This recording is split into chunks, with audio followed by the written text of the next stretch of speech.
আগুনে পুড়ে ছাই বসতগৃহ, আহত 2, ক্ষয়ক্ষতি কয়েক লক্ষ টাকার। শ্রীভূমি জেলার বদরপুর থানার অন্তর্গত বগলিগুল কুকিবাড়ি গ্রামের এলাচউদ্দিনের বসতগৃহ আগুনে পুড়ে ছাই।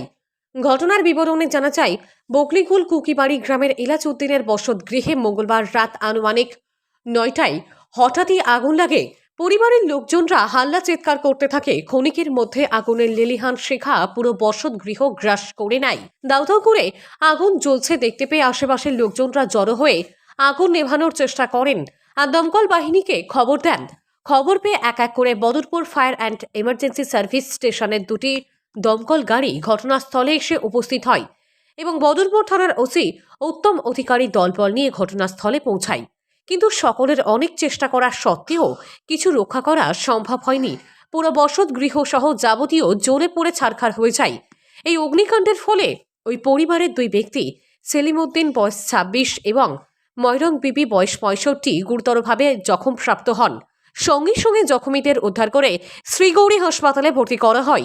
অগ্নিকাণ্ডে কয়েক লক্ষ টাকার ক্ষয়ক্ষতি হয়েছে বলে অনুমান করা হচ্ছে।